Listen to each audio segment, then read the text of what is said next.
Talk Radio. You're in to all things music.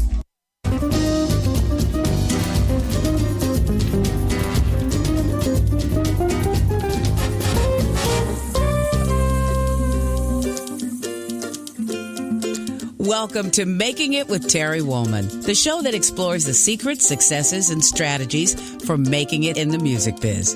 And now, here's your host, Terry Woolman.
Welcome to the show, and thanks for tuning in. I want to say a quick thank you to my guest on last week's episode, internationally acclaimed singer and dancer Kenny James. If you didn't get to hear it, you can listen to all of our episodes at entertalkradio.com/makingit, or download our app and take us with you. Also, be sure to tune in next week to hear my conversation with voiceover artist and radio personality, Carrie Tombazian. I'd like to take a moment to also thank the companies that help me sound my best, whether I'm performing live or in the studio recording and producing music. Blue Microphones, Taylor Guitars, Duesenberg Guitars, Seymour Duncan Pickups, Mesa Boogie Amps, Diodario Strings and Planet Waves, Motu Digital Performer, IK Multimedia, Fishman Acoustic Amps, and Exotic Effects. So often I get asked questions about the creative process, so I created this show to focus on what it takes to have a lasting career in the ever-changing landscape of the music business. You're really in for a treat, as I've invited my friends, some of the best and brightest in music, to share their stories on how they have influenced the music that has shaped our lives. I guarantee you're going to love it. So let's get started. My guest this week is composer-producer Ricky Kej. 2014 Grammy Award winner, Peace Ambassador, and US Billboard #1 artist Ricky Kej is an internationally renowned Indian music composer, producer, and conservationist. Ricky's Grammy-winning album Winds of Samsara was based on the ideals of peace by Mahatma Gandhi and Nelson Mandela. Ricky composed and produced his latest album, SHANTI SAMSARA, which was launched by Indian Prime Minister Narendra Modi and French President Francois Hollande in the presence of world leaders at the United Nations COP21 Paris Summit. Ricky went on to perform music from this album at the United Nations General Assembly in New York, among other venues worldwide. His repertoire of work consists of 15 studio albums released internationally, over 3,500 commercials, and 3 feature films. He scored music for the opening ceremony of the Cricket World Club 2011, held in Dhaka, Bangladesh. Ricky was recently awarded the United Nations Global Humanitarian Artist Award. Among other awards to his credit, he has also won Producer of the Year of the South African Music Awards, Album of the Year at the Zone Music Awards, GIMA, and Mirchi Music Awards in India. Ricky is also conferred with the title Pride of Karnataka and Youth Icon of India. Ricky Kej is a conservationist, animal rights activist, and an ambassador for Save the Children. He is also a musical ambassador for Project Peace on Earth and artistic ambassador for Emma for Peace in Europe. He actively works for raising standards of music education in India and to set up a pension fund for old and infirm musicians. He also promotes gender equality in workplace through various forms. Please welcome my guest, Ricky Kej. Hi, Ricky. Hi, Terry. Such an honor to be on your show. Thank you so much for such a warm welcome. You're very welcome. I've been looking forward to this conversation for quite a while. So why don't we just jump right in?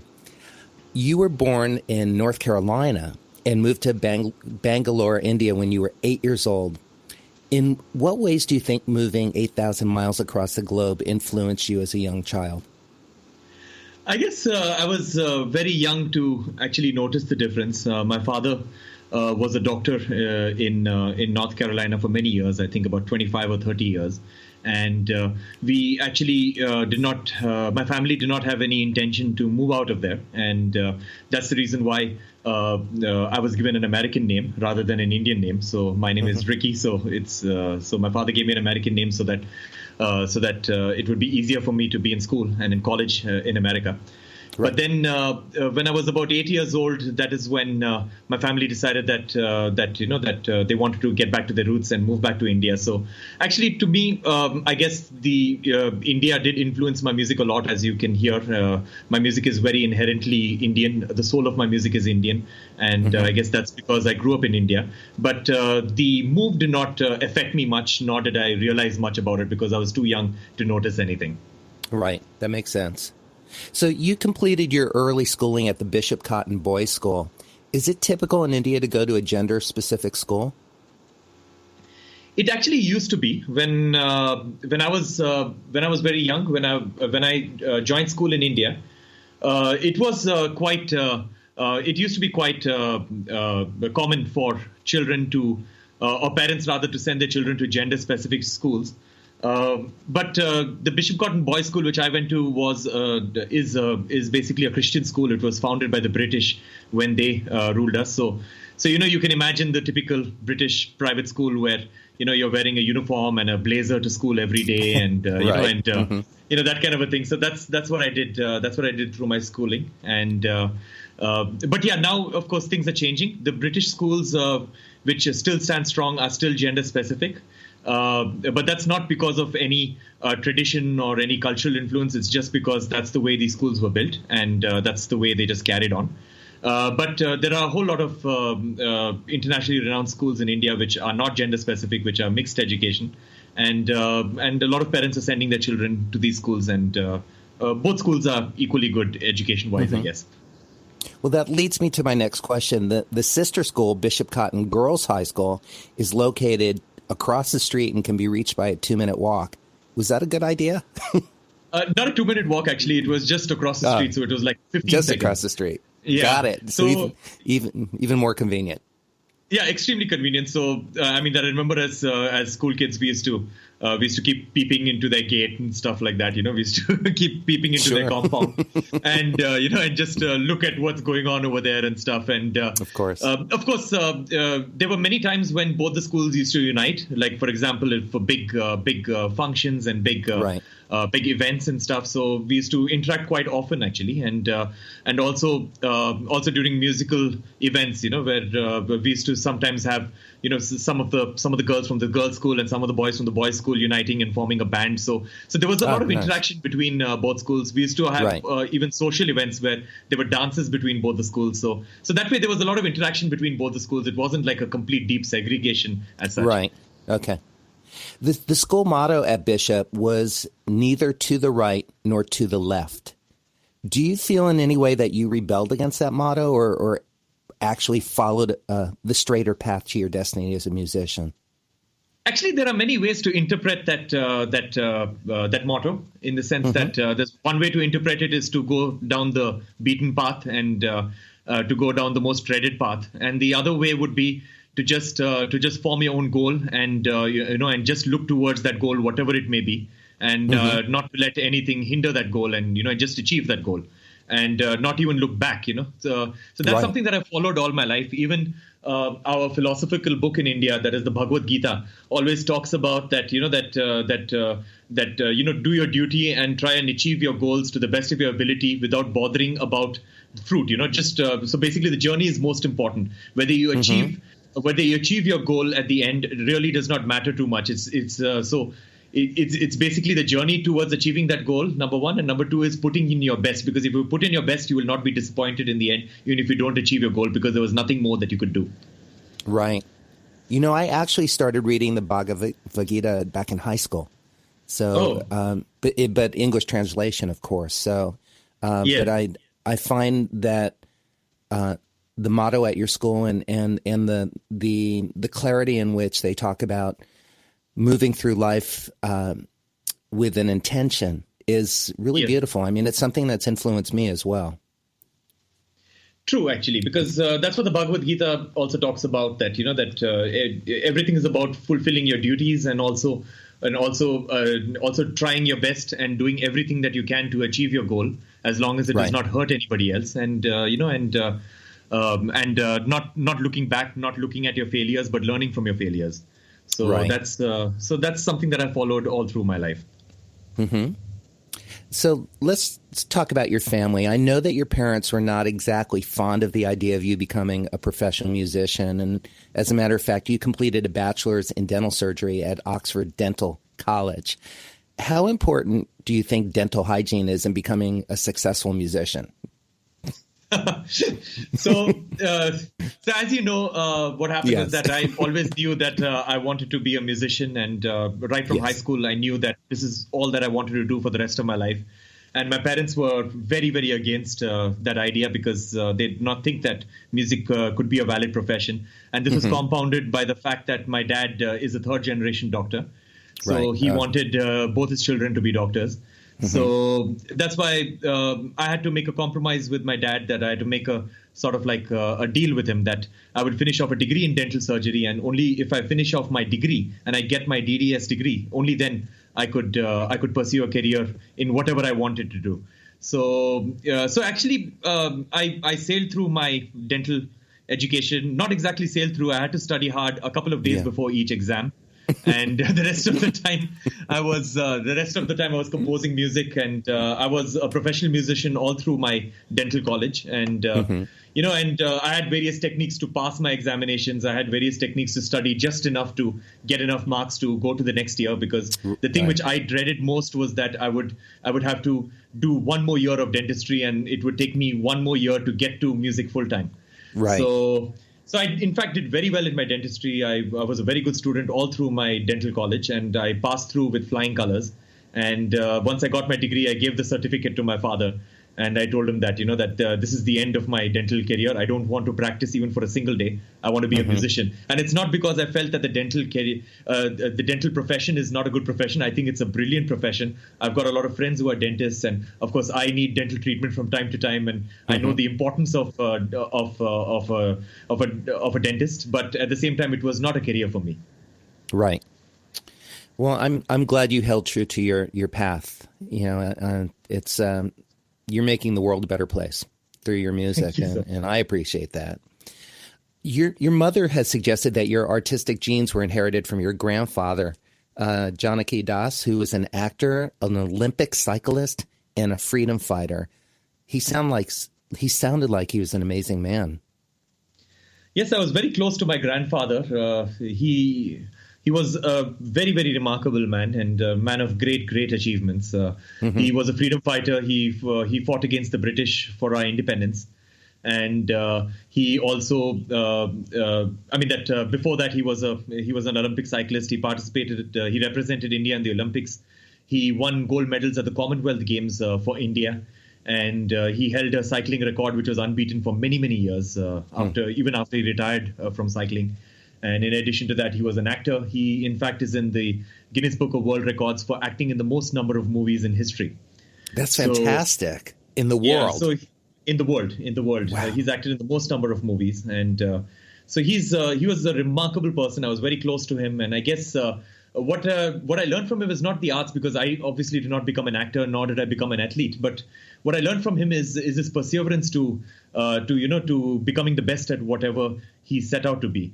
And that's something that I'm always trying hard to do. I'm trying hard to be at the top of my game. I'm trying hard to hone my skills, constantly be a student, constantly learn from other people. And, and that's something that I learned from him, that, you're always a student in your life and you have to constantly strive to being the best, because it's impossible to be the best.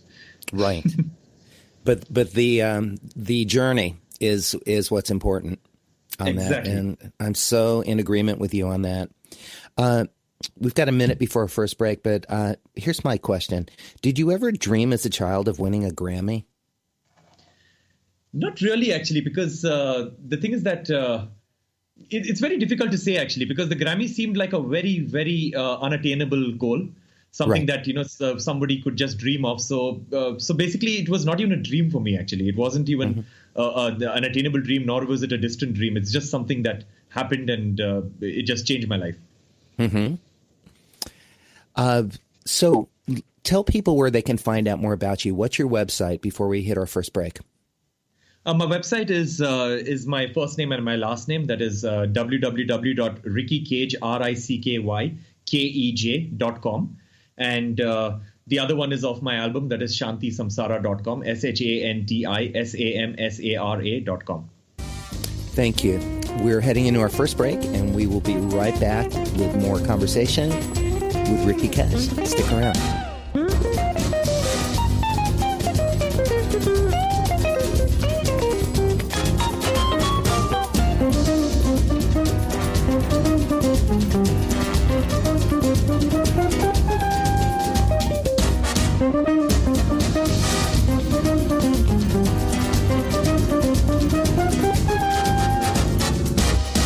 Are you serious about your music? Are you ready to run with the big dogs? The experts at Pitbull Audio have the gear to get you into the game. From leading manufacturers like Mesa Boogie, Fender, Pioneer, and American Audio. To sound your best, you need the best. Pitbull Audio can deliver in rehearsal, on stage, and into the big time. Dropping beats, shredding guitar, or making the crowd roar. Whatever you dream, Pitbull Audio can help make it happen. We are Pitbull Audio. We want you to play it loud. PitbullAudio.com. You know what's all around you every waking moment of your life? Marketing. You're choking on it. I'm Scott Robertson, and when it comes to strategic PR, branding, and marketing, I've seen it all. And actually, I'm still seeing it because bad marketing never sleeps. Join me each week on May the Best Brand Win, right here on Intertalk Radio, and learn how to make the marketing for your brand unforgettable. Hi, I'm Tim Dolbear, the host of Sound Experience on Intertalk Radio.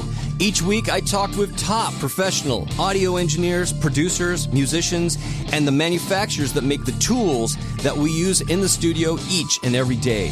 From capturing the perfect take to mastering your final release, and the tools and how the pros use them, we are going to dive deep into their process and learn from their experience. I look forward to you joining us each week on Sound Experience with me, your host, Tim Dolbear.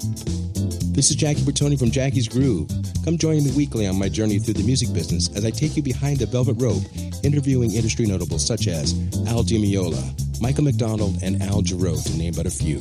Listen to their stories on being in the studios recording #1 hits and onto the stages throughout the globe. Allow me to be your music historian.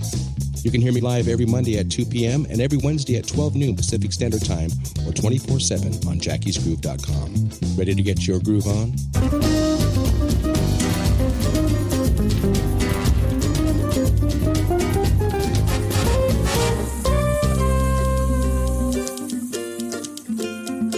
Welcome to Making It with Terry Woolman, the show that explores the secrets, successes, and strategies for making it in the music biz. And now, here's your host, Terry Woolman.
Welcome back. You are listening to Ricky Kej, and we are having a conversation. Ricky, you're calling from India, and this is one of the best phone connections that I've ever had in my life.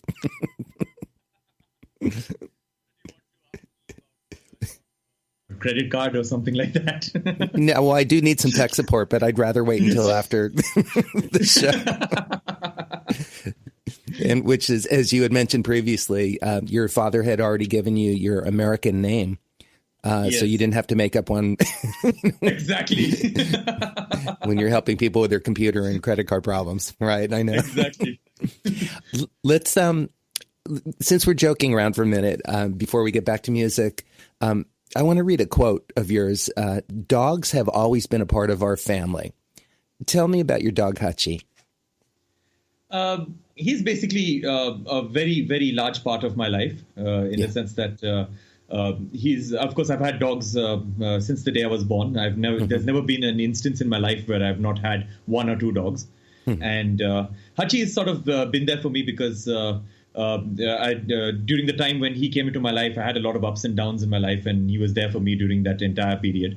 And he's sort of, even when my career took off in a quite a large way, he was my constant companion in the studio, and he still is. He's my constant companion, and I'm very grateful that he accepted my wife Varsha in my life, because when Varsha moved in, that was a huge concern for me whether Hachi would accept her, and he accepted her with open arms, and that was pretty incredible for me. So he's a very, very important part of my life, and he's like a son to me, basically. Mm-hmm. I understand that. Yeah, I had a really wonderful dog for many years, Ollie, and he also got me through ups and downs, and was my studio companion, and made a lot of other artists very comfortable and happy when they came to the studio, because he helped welcome them. Yeah, exactly. Yeah, I get that. Let's talk about your music. Your repertoire of work consists of 15 studio albums, which have been released internationally, over 3,000 commercials, and 4 feature films. Do you consider yourself a prolific writer? I write very well under pressure, so that's something that that I feel that I'm good at. And the thing about working on commercials, that is television commercials especially, is that I thoroughly enjoyed that system of working, because I get to work with a different copywriter or a different advertising agency every single day, and it's a different creative person.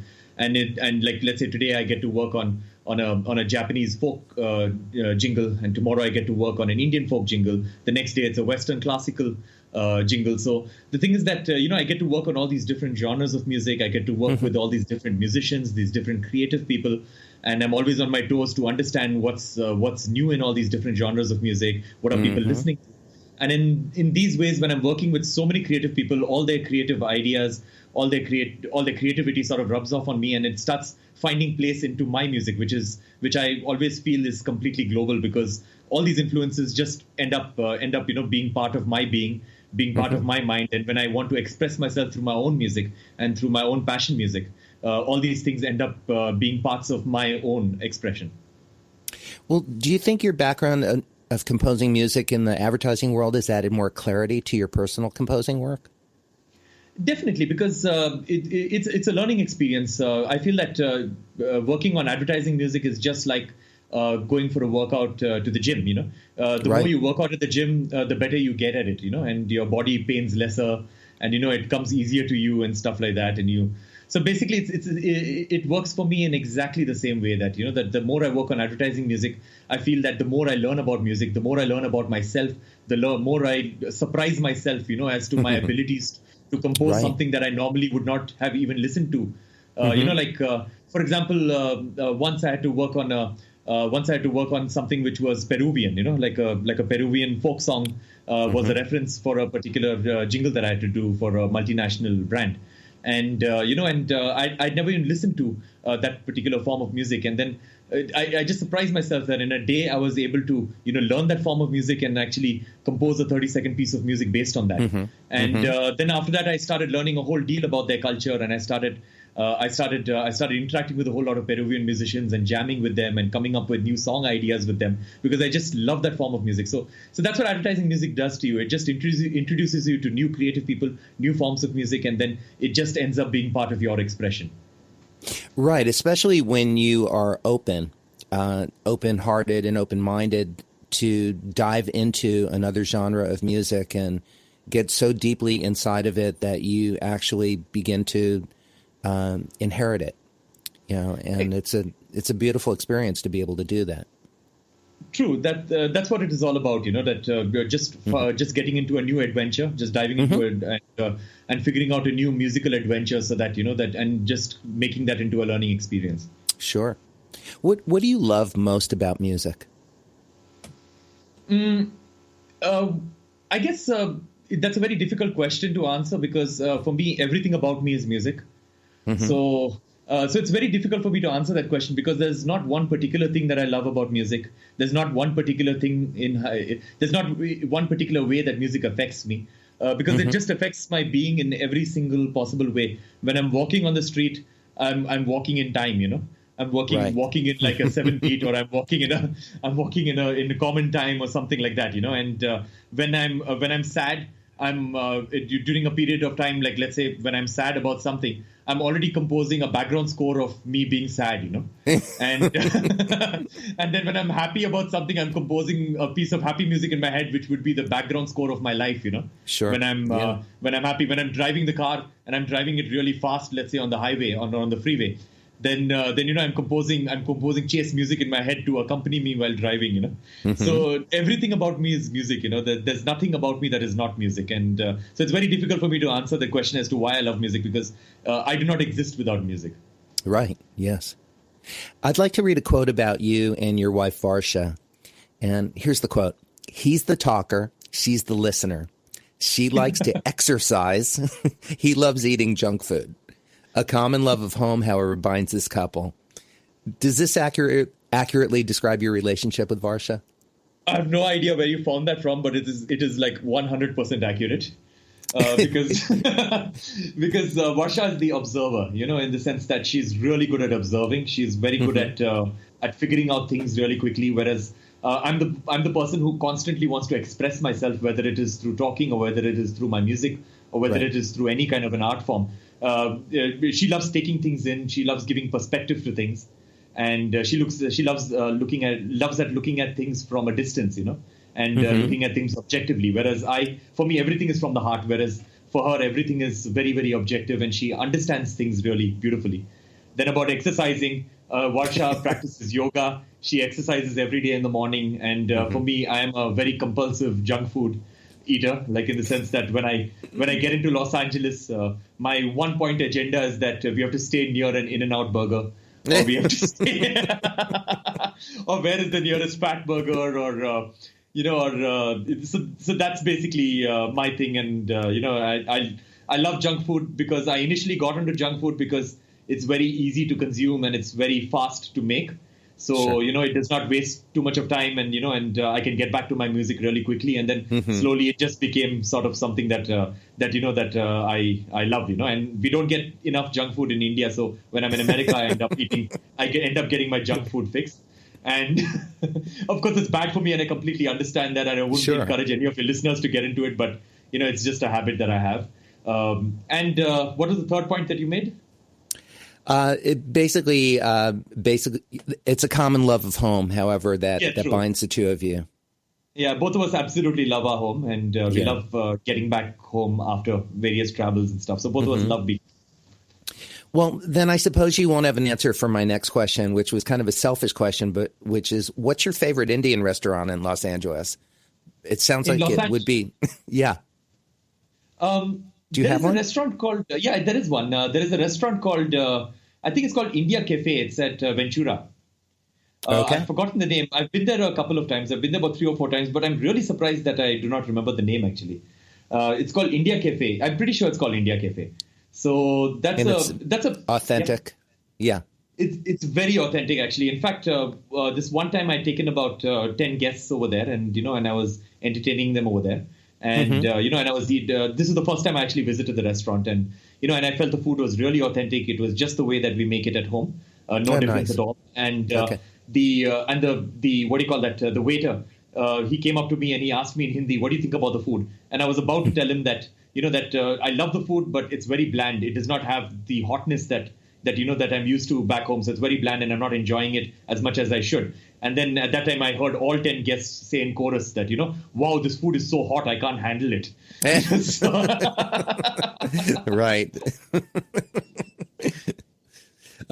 Varsha quit her full-time job as the assistant VP of an advertising and PR firm to work with you and handle your public relations. What have you learned about business from Varsha, and in what ways has she helped guide you in your amazing career?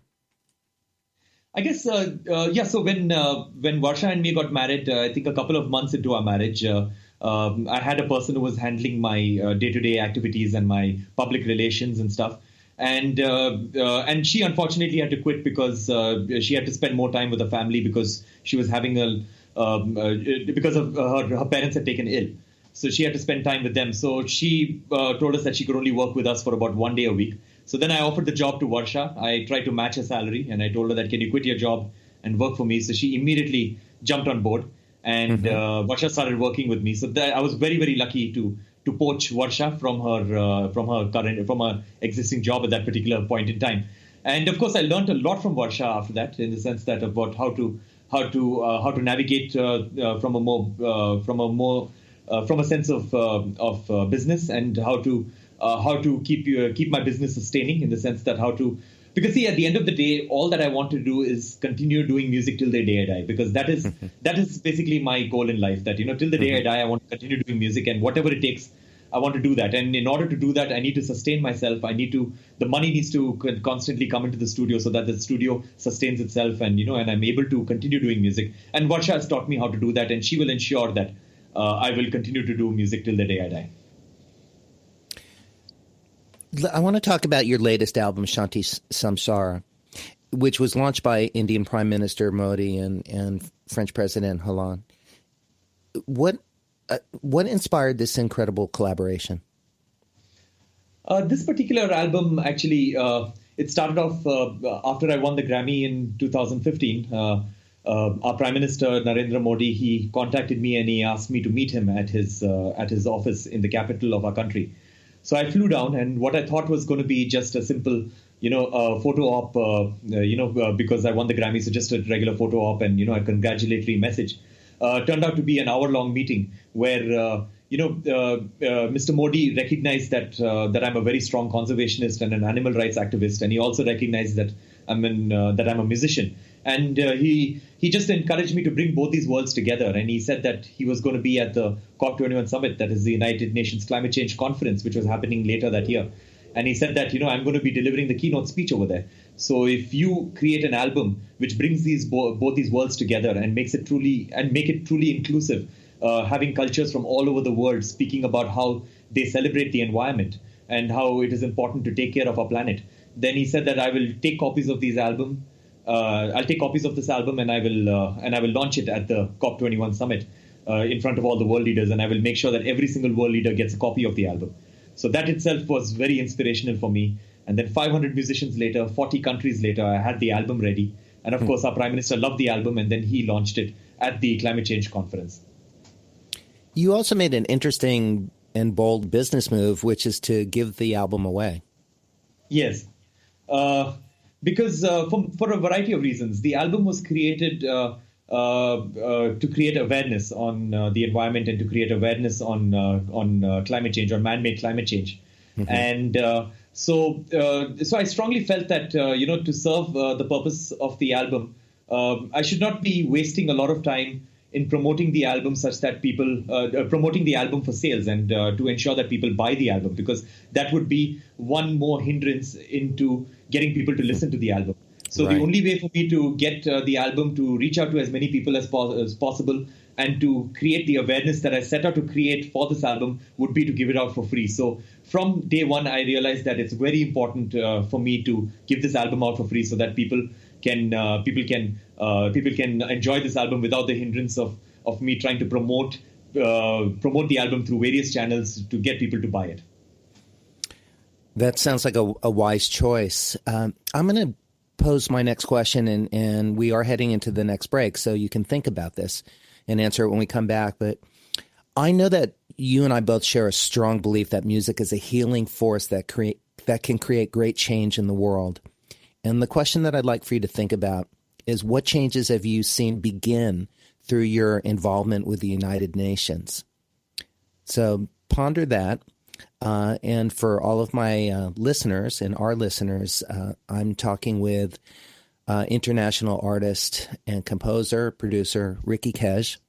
And I really appreciate you taking the time to be on the show today. This is just so great to cross the bridge, between our two countries and talk about a shared passion and love. So everybody stick around and you'll hear the answer to this question. We'll be right back.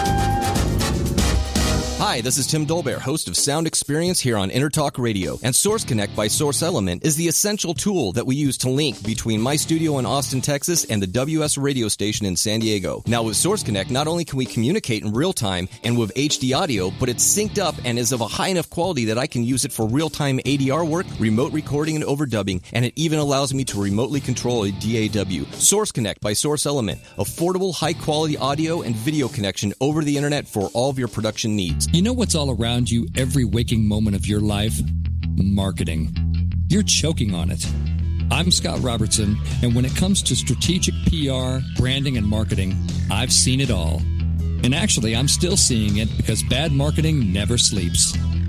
Join me each week on May the Best Brand Win, right here on InterTalk Radio, and learn how to make the marketing for your brand unforgettable. Make this your vinyl night. I'm John J.R. Robinson, and every week, music creation comes alive through stories, experiences, and sounds when vinyl records filled our hearts and minds. My friends and I share our tips and techniques used in creation of iconic tracks for recording artists such as Michael Jackson, Eric Clapton, Quincy Jones, and Steve Winwood, to name a few. Vinyl has emerged hot, and the soul of vinyl defines art and passion which burns deepest at night.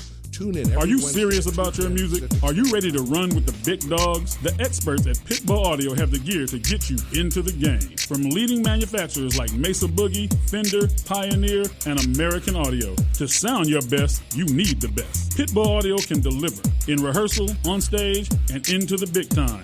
Dropping beats, shredding guitar, or making the crowd roar. Whatever you dream, Pitbull Audio can help make it happen. We are Pitbull Audio. We want you to play it loud. PitbullAudio.com.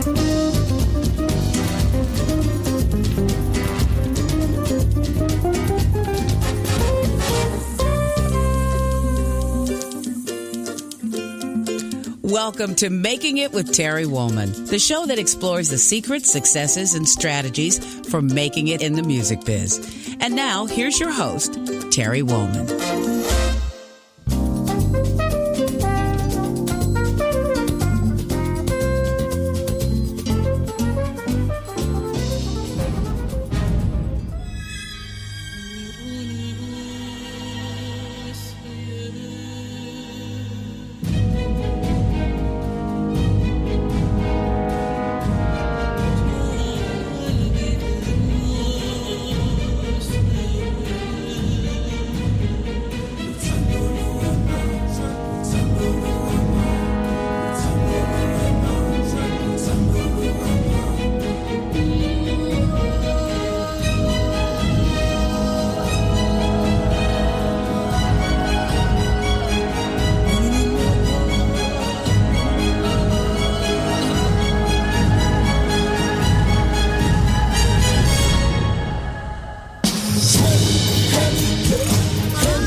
Welcome back.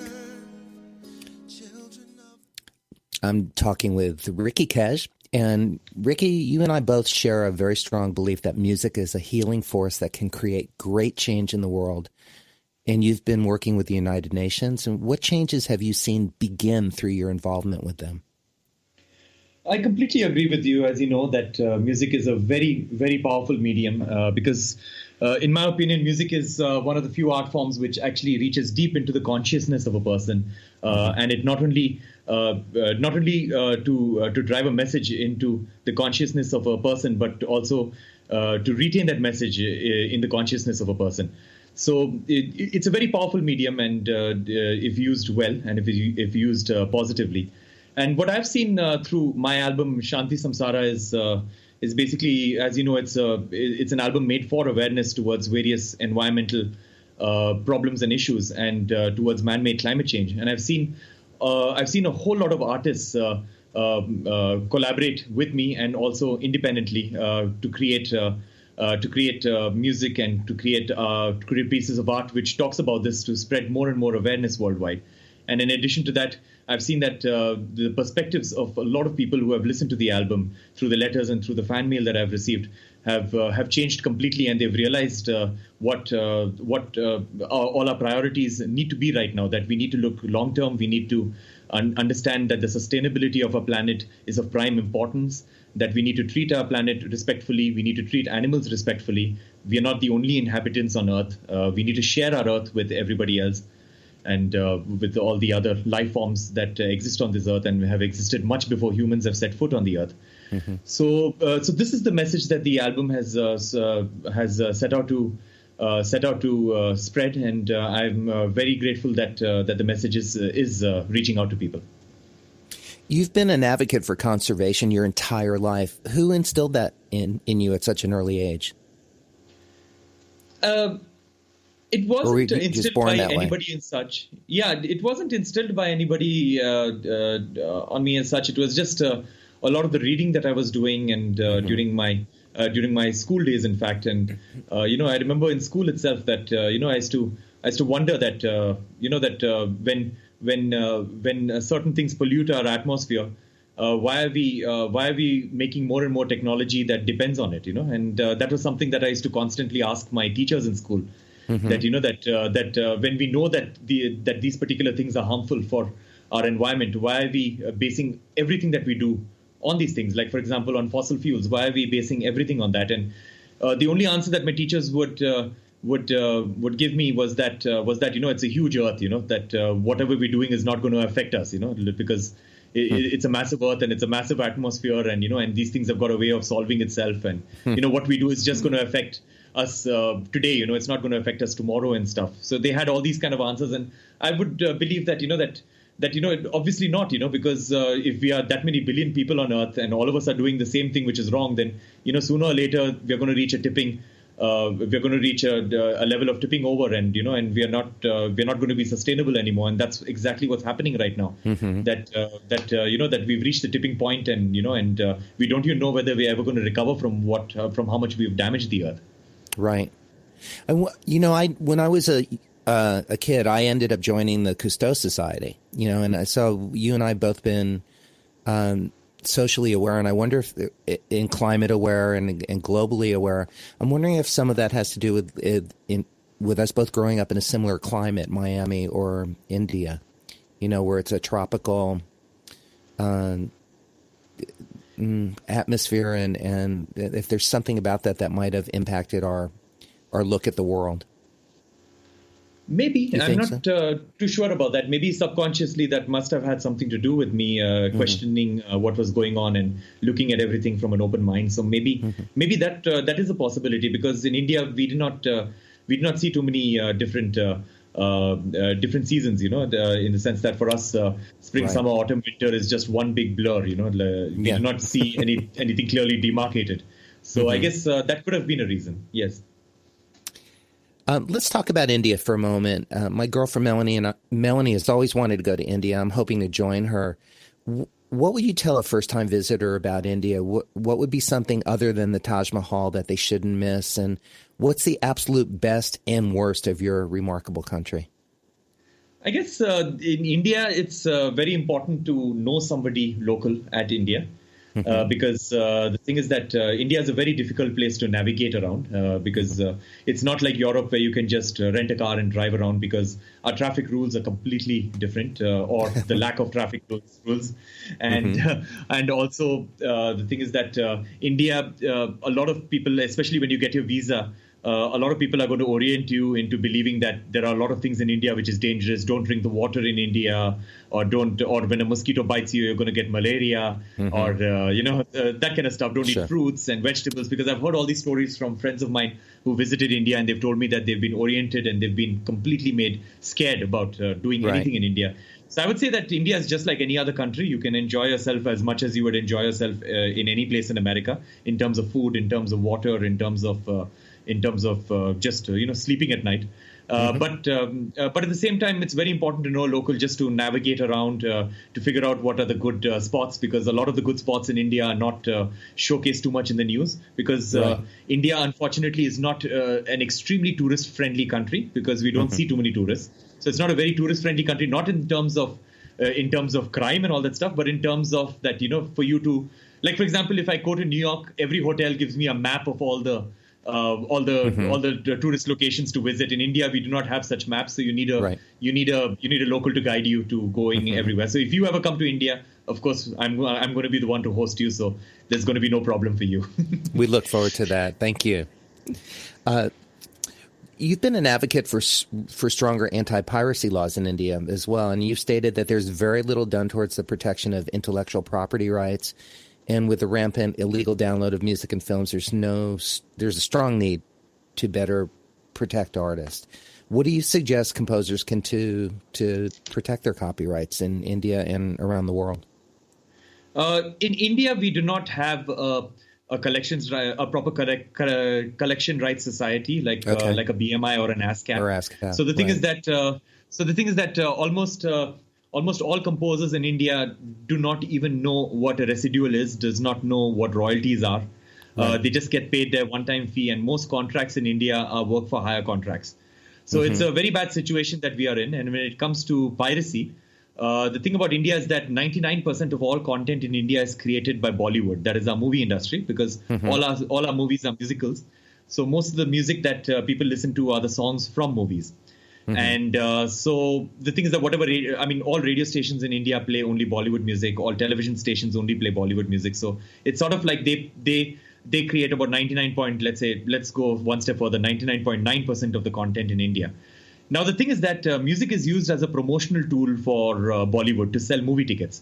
So Bollywood does not care too much about piracy when it comes to their music, just like how Hollywood would not care about people pirating their movie trailers. Because it's a promotional tool so that they would get a higher opening weekend collection.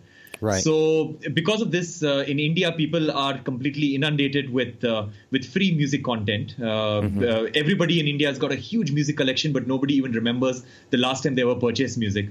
You do about 40 or 50 sales on iTunes and you're on the top 10 charts of iTunes. So that's how it works in India. So basically, the thing is that since nobody is paying for music, everybody gets a lot of free content. So the independent music scene in India is pretty much dead, because people cannot sell any music, because nobody's going to pay money and buy an independent music album when they are getting so much of free content from Bollywood, which is actually very good content in the sense the music of Bollywood is really good and very high quality. So that is the reason why piracy is something that's never going to die out in India. It's something that's never going to stop, and also. Because it's deeply rooted within our entertainment consumption, and it's the same reason why copyright laws are not going to get any better, because when it comes to the movie industry, nobody actually knows who owns the copyright to the music, whether it's the director, whether it's the producer, whether it's the composer, whether it's the lyricist, because it's just everybody just collaborates together and makes the music. So that's why at the end of the day, whoever pays the music owns the copyright. But again, there's no back end. There's no residual or royalty paid as a composer. Absolutely none. What about pension funds in India? I'm wondering, you're very involved in raising the standards through the Majoli Music Trust of music education in India, and also setting up pensions for old and infirm musicians. Are there any kind of pension funds in India, or are they the same or different than in America and other places in the world? See, the thing about India is that just like how you guys have, your school, Berkeley, and LA College of Music, and and Boston Conservatorium and stuff like that, where you can get a degree in music. In India, there are no such colleges to get a degree in music. We don't have a single one. So the thing is that's the reason why the quality of teachers are not up to the mark in India, and I'm talking about Western classical music, what you call classical music. Right. So the thing is that we do not have a good system of education, but we have a couple of independent schools. Some of them having good teachers, some of them having not so good teachers. So there's no standardization when it comes to the education of classical music in India. And that is something that, my Majoli Music Trust, which has been started and which is the brainchild of my music teacher, Nisya Majoli. What we've started is to improve the level of education in India when it comes to Western classical music, and also to improve the level of teachers in India when it comes to teaching Western classical music. And we have also tied up with the London School of Music in offering degrees, in offering degree programs, and in offering diploma programs. And in addition to that, as you mentioned about the pension fund, I guess music is not considered to be a valid profession in India as such, like in many countries all over the world. So that's why, and since there are no residuals, since there are no royalties, if a musician has some sort of an infirmity, which for whatever reason, and has got into an accident or something like that, or a musician is old and and cannot.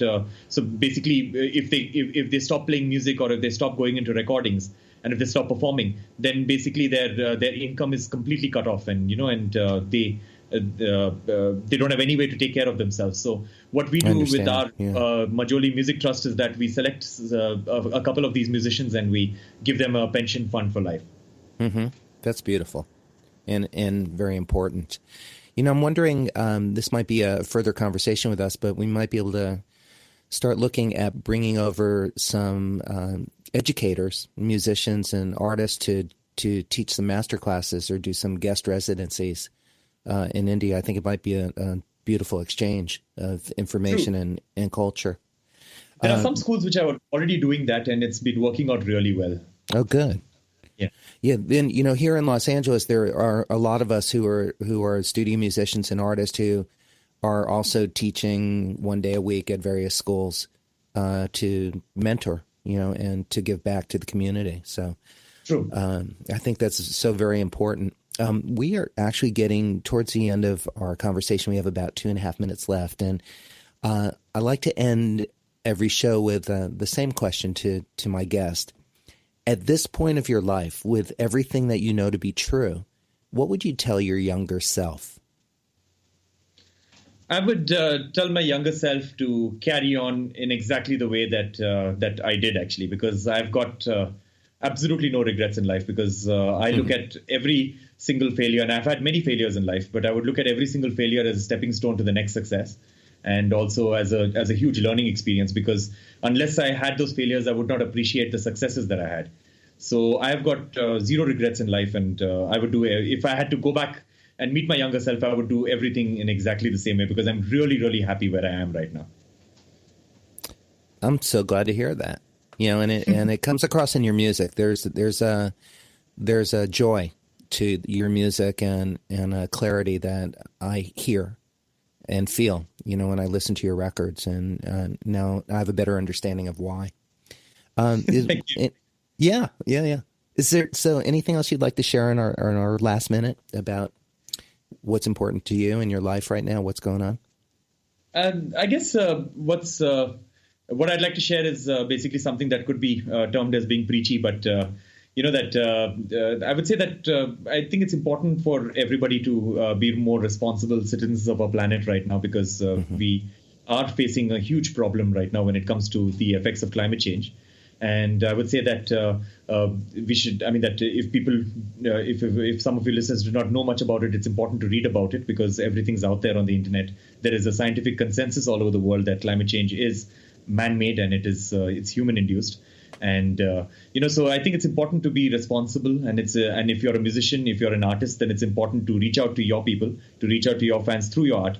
Because just giving a speech is not good enough, but to speak through your art is more important, because you reach out into the consciousness of a person. And art is forever. You make that art once, and it's forever. And if you make art which is going to talk about climate change, which is going to talk about being more responsible towards the planet, you're going to be on the right side of history, and you're going to be remembered in eternity as being on the right side of history. Mm-hmm. Thank you for that. We're going to post link to some of your videos that show exactly what you're talking about with climate change and bridging music. We've had a beautiful hour together. I appreciate your time and your talent and friendship, and thank you, Ricky, for joining me. Absolutely, my own. See you all next week.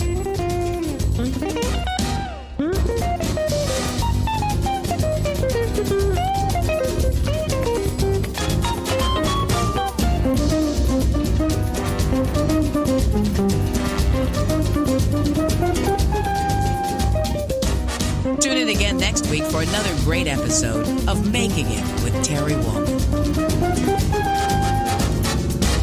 This is Jackie Bertoni from Jackie's Groove. Come join me weekly on my journey through the music business as I take you behind the velvet rope, interviewing industry notables such as Al Di Meola, Michael McDonald, and Al Jarreau, to name but a few.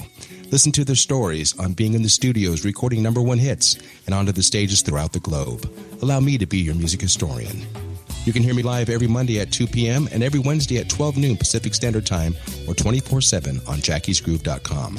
Ready to get your groove on? Hi, this is Tim Dolbear from Eclectica Studios. I'm a full-time mixing and recording engineer. I work with Grammy winners, labels, and indie artists, using state-of-the-art digital mixing and restoration tools and the very best in analog gear.